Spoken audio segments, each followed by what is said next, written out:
오늘의 말씀은 고린도전서 7장 17절부터 24절, 29절부터 31절 말씀입니다.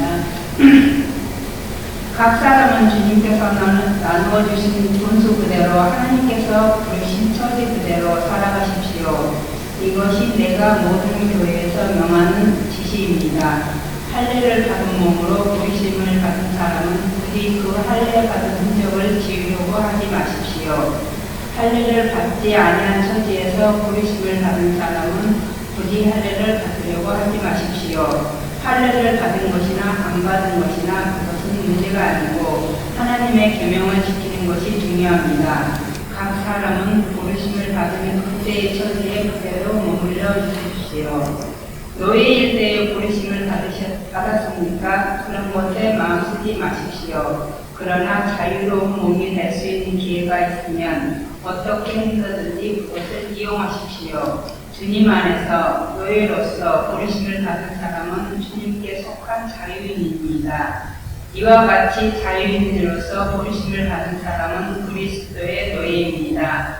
여러분은 하나님께서 값을 치르고 사신 사람입니다. 그러므로 사람의 노예가 되지 마십시오. 형제 자매 여러분, 각각 부르심을 받은 그때의 처지에 그대로 있으면서 하나님과 함께 살아가십시오.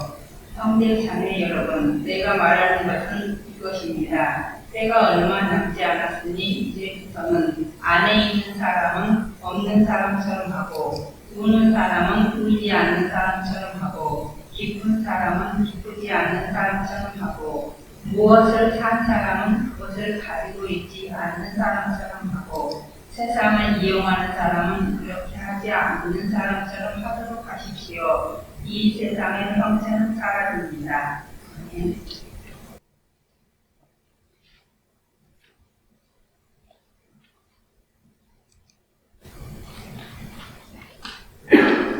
제가 몇 가지 영화 제목을 지금 얘기할 텐데 공통점이 뭔지 알아맞혀 보십시오. 봉오동 전투, 명량, 인천 상륙작전, 국제시장, 건국전쟁. 이 영화들의 공통점이 뭘까요? 우리나라 영화다. 말로 뭘까요? 국뽕 영화. 맞았습니다. 국뽕. 국뽕이라는 말이 사전에 이렇게 정의가 되어 있더군요. 자국에 대한 찬양에 도취되어 자국을 찬양하는 형태를 뜻하는 인터넷 신조어로서 국가와 희곡봉의 합성어다. 그런데 용어에 이렇게 또 덧붙여 있습니다. 지금 읽는 부분은 덧붙여진 부분이에요. 이게 원래 정의고, 용어의 사용이 늘면서 삐뚤어진 애국심을 비아냥대는 당초의 부정적 의미가 다소 변질되어 스포츠, 사회, 경제, 문화 등 여러 분야에서 발현되는 애국심 전반을 일컫는데 폭넓게 사용된다. 이렇게 정의가 내려져 있습니다. 처음에는 조롱하고 비아냥거리는 뜻이었는데 이게 뜻이 바뀌어서 그렇게 나쁜 뜻이 아니게 됐다, 이런 뜻입니다. 제가 국뽕영화를 잘 안 봐서 그런지 제목을 얘기했는데 끝까지 본 영화가 하나밖에 없네요. 그런데 이 헐리우드에도 국뽕영화를 많이 만듭니다. 미국의 헐리우드, 그러니까 영화뿐 아니라 이제 미니 시리즈 같은 거 많이 만들어지잖아요, 영화사에서. 그런데 이 국뽕 영화나 미니 시리즈가 적지 않아요.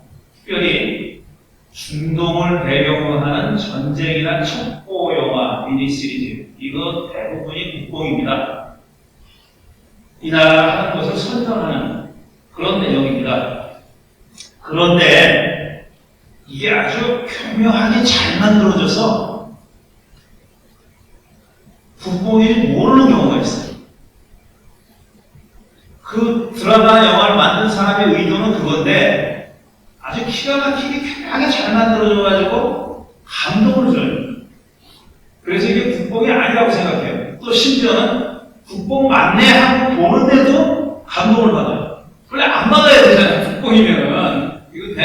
정보 선전하는 거고 미국 잘났다 이건데 이 미국 잘났다 하는 사람이 대통령이 됐으니 이게 큰일 났는데 그런 영화나 드라마인데 그런 줄 알고 보는데도 홀랑 넘어가요.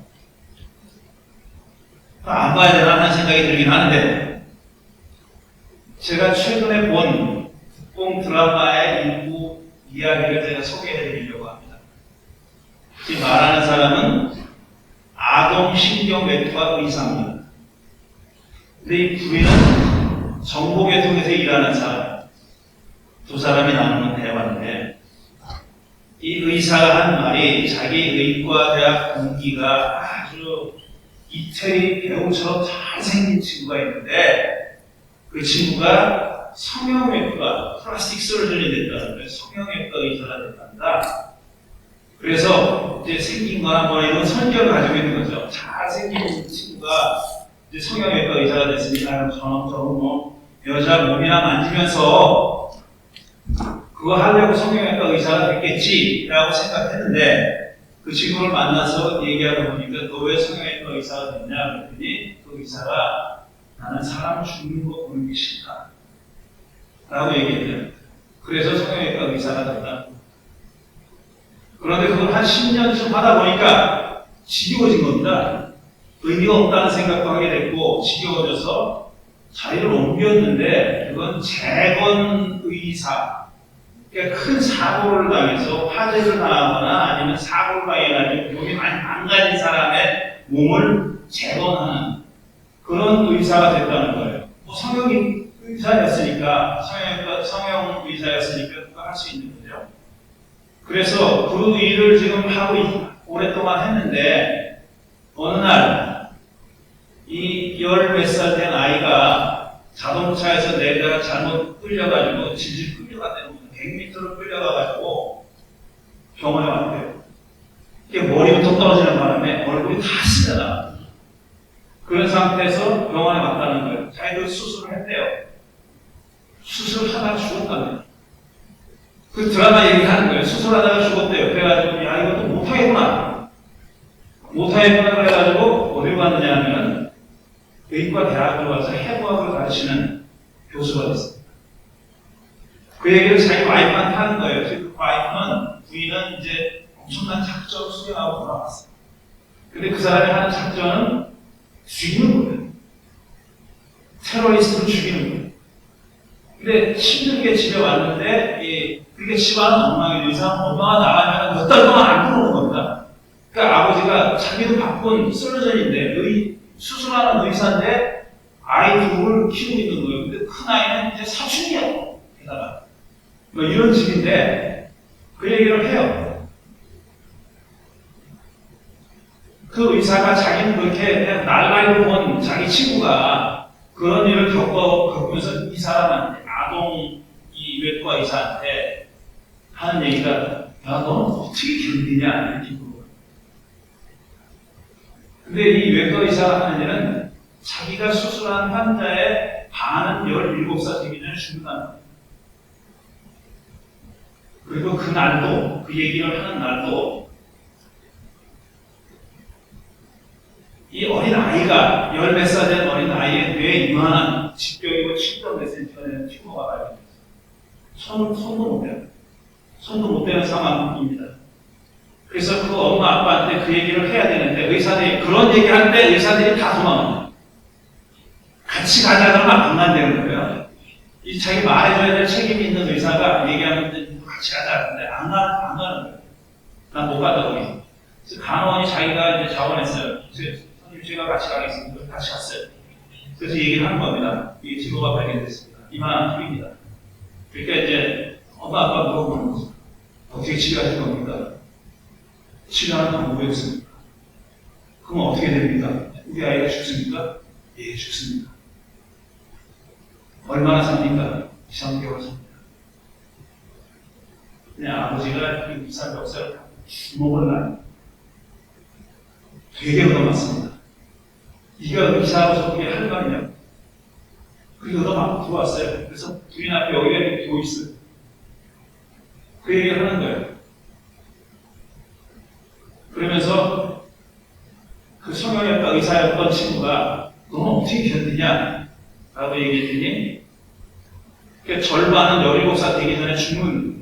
그런 환자가 들어보면서 어떻게 견디냐 했더니 의사가 자기 친구한테 뭐라고 얘기했냐면 그래도 절반은 살잖아 그랬다는 거예요. 그러니까 부인이 또 물어봅니다.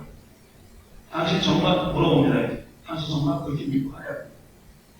근데 의사가 아니지 그 소리가 있어. 이거는 그 긴 드라마 7편인가 8편인가 시즌 1이 그런데 그 2편에 나오는 아주 10분짜리 10분 만에 끝나는 대화입니다. 제가 이 대화 때문에 끝까지 봤어요. 100% 국뽕 영화예요. 거기서 중동 사람 다 죽이고 나쁜 놈이고 다 테러리스트야? 중동의 재벌인데도 테러리스트예요. 그 사람을 죽이는 게 드라마의 주제예요. 그 장면 보고 봤습니다. 아 이렇게 만드니까 국뽕영화를 보는구나. 이렇게 만드니까 저는 그런 생각을 했습니다. 제가 대학교 4학년 때 한 고등학교 때 3학년 때쯤 돼가지고 내가 이제 신학을 공부하고 목사가 돼야 되겠다 하는 생각을 너무 부실했습니다. 그런데 그게 분명치가 않았거든요. 그래가지고 저는 그냥 공부한 대로 대학을 가야지. 4년의 시간이 있으니까 생각해보자. 이래서 대학을 갔습니다. 대학을 갔는데 골라야 되는 과를 골라야 되는데 그게 제일 도움이 될 만한 게 사회학과더라고요. 그래서 사회학과를 갑니다. 다른 정치학과, 외교학과 아무 도움이 안 될 것 같으니까 사회학과를 갔습니다. 그래서 4년을 지냈어요. 그러다가 이제 졸업할 때가 됐습니다. 졸업할 때가 돼가지고 이제 결정을 해야 될 순간이 다가온 거예요. 그때 우연히 제가 성광문화사라고 하는 출판사에 기독교 출판사입니다. 지금 많이 없어졌을 거예요. 기독교 출판사에 갈 일이 있었는데 그 사장님이 저를 되게 좋게 봤어요. 그래서 자기네가 최근에 낸 책을 하나 이거 읽어보라고 줬는데 그게 루돌프 불트만이라고 하는 독일 신약 성서학자가 쓴 신약 성서 신학이라는 책입니다. 그 책이에요. 그래서 옛날 그대로입니다. 한자가 딱 써있는 옛날 그대로 책인데 저 책을 제가 선물로 받았어요. 660페이지짜리 대작입니다. 그리고 저 책은 정말 20세기의 신약 성서학계를 가장 영향력이 센 시대한 영향력을 끼친 학자가 쓴 대표적인 저자예요. 엄청나게 어려운 책입니다. 제가 신학을 아무것도 모르는 그냥 보통 대학교 4학년짜리 애가 읽을 수 있는 책이 아니에요. 그 그리스말도 많이 써요. 물론 더 몇백 번역이 있지만 그런 말이 써있으면 내가 모르는 말이 써있으면 질리잖아요. 그런데 제가 저 끝까지 한 2-3번 읽었습니다. 2-3번 읽었어요. 무슨 말인지도 모르면서 무슨 말인지도 모르는데 굉장히 중요한 말이야. 그거는 알겠어요. 그래서 이해해보려고 여러 번 읽었는데 꾸역꾸역 2-3번 읽은 다음에 읽으면서 오늘 읽은 고린도전서 10장 20절, 30절, 31절 그 말씀을 해설하는 대목에서 제가 통곡을 했어요. 아까 그 드라마를 보면서 제가 설명해 드리는 드라마를 보면서 제가 그걸 보면서 그 다음 대목이 끝나고 넘어가는데 저도 모르게 눈물을 흘리고 있는 거예요. 근데 이때는 이 책을 읽을 때는 정말 무슨 상난 것처럼 통곡했어요.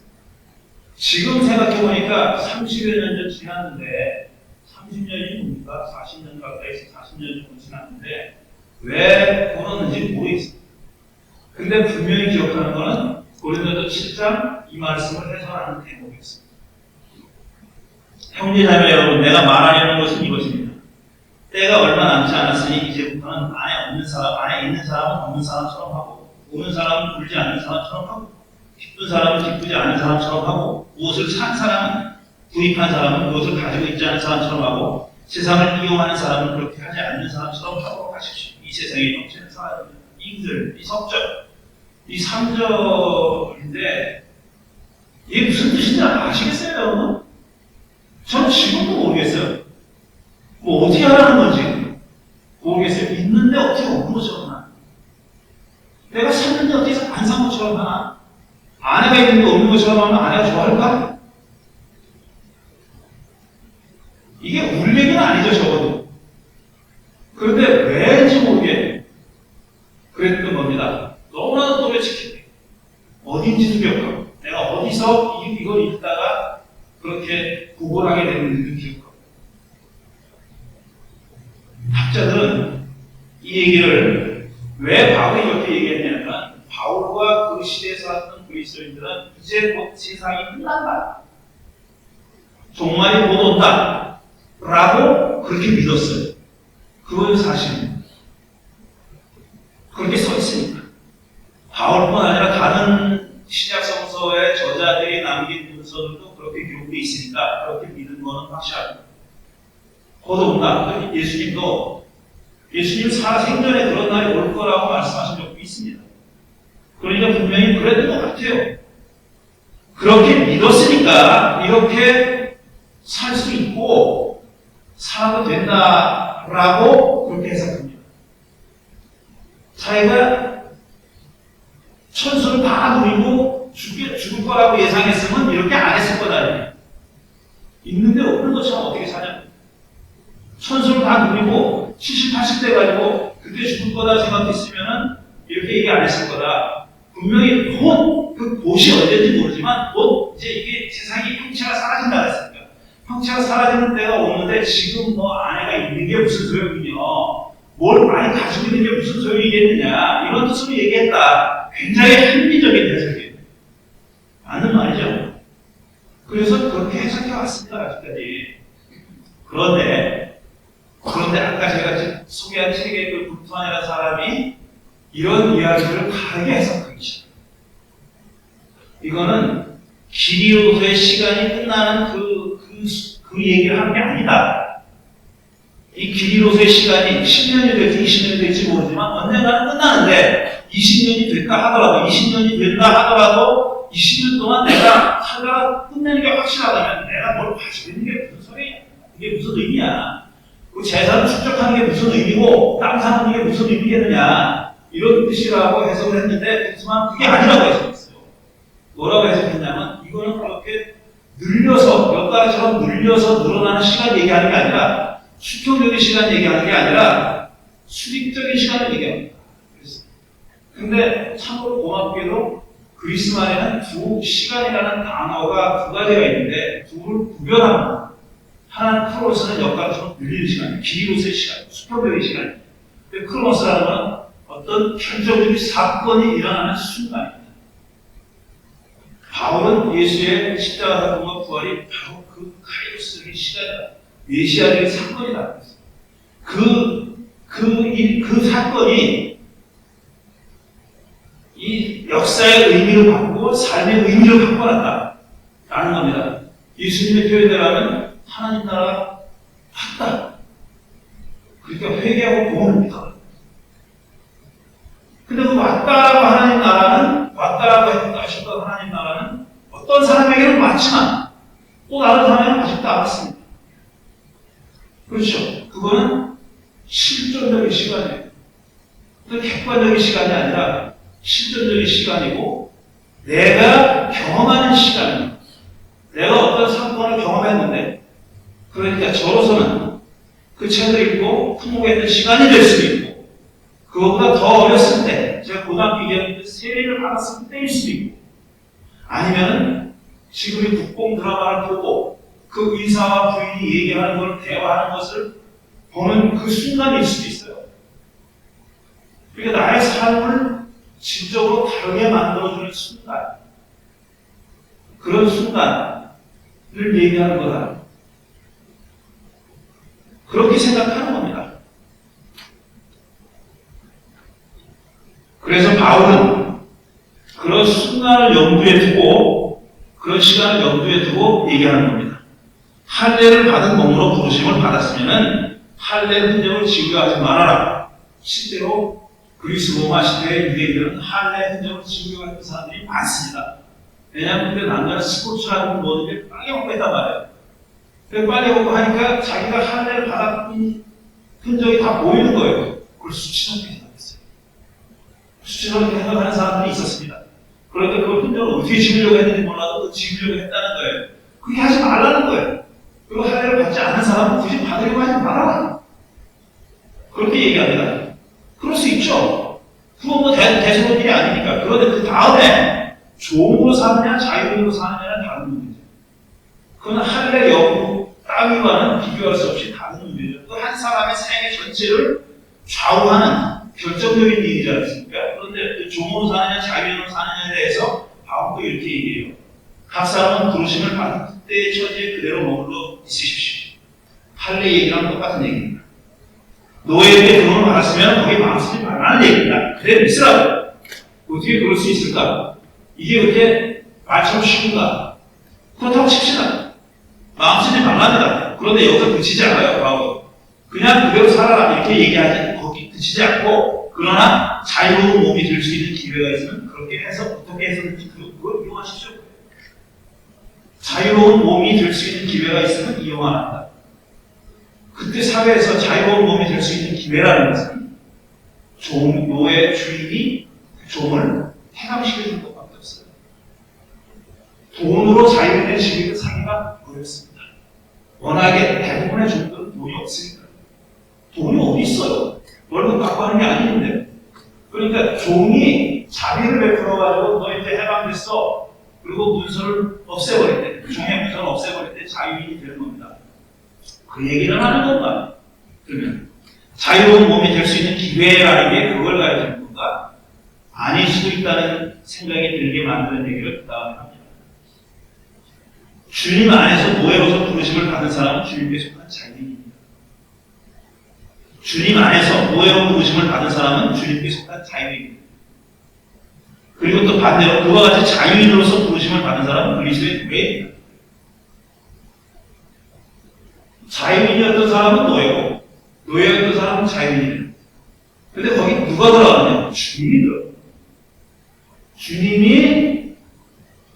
주님께 노예였던 사람, 주님께 자유인이었던 사람, 주님께 자유인이었던 사람은 그리스도의 노예 종이라고 합니다. 주님께 자유로웠던 사람은 주님께 종이었던 사람은 자유인이라고 합니다. 그리스도 안에서 자유인이에요. 이건 그러니까 이렇게밖에는 읽을 수 없는 거죠. 세상에서는 당신이 종이든 자유인이든 적어도 그리스도 공동체 안에서는 그런 겁니다. 주님 안에서는 주님을 믿고 따르는 공동체 안에서는 그런 게 있으면 안 된다라는 뜻으로밖에 받아들일 수 없는 겁니다. 그러면서 결론적으로 여러분은 하나님께서 값을 치르고 사신 사람입니다. 그러므로 이 주위에 사람의 노예가 되지 마십시오. 사람의 노예가 되지 마십시오. 그리스도께는 자유였던 사람은 종이 되는 걸 기꺼이 그렇게 하십니다.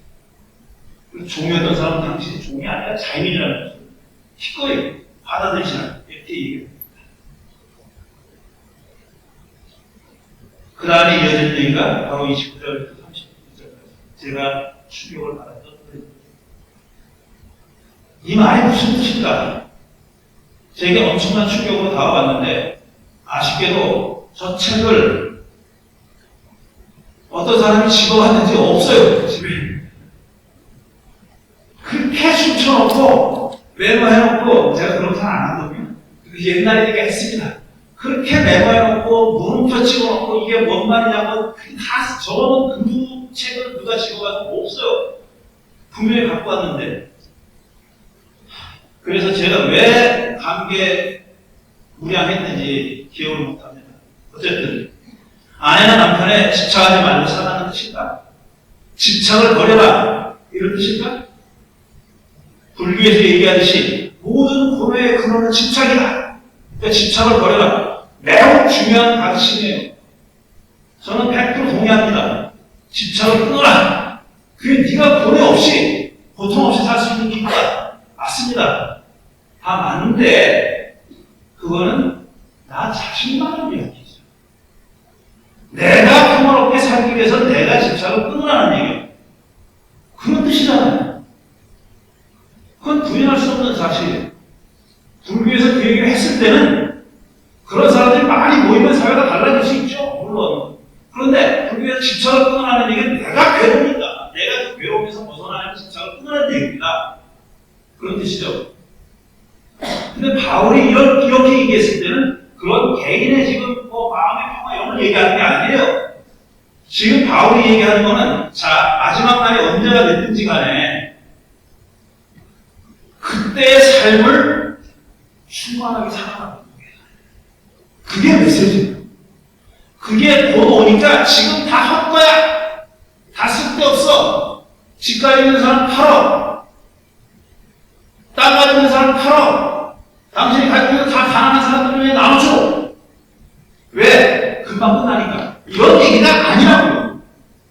그런 뜻이 아니라고요. 그 시간을, 주어져 있는 시간이 언제까지는 몰라도 그 풍성한 물론 실존적으로 해석했지만 바울 시대는 그게 아니니까 그 시간은 넘치도록 풍성하게 살라는 얘기예요.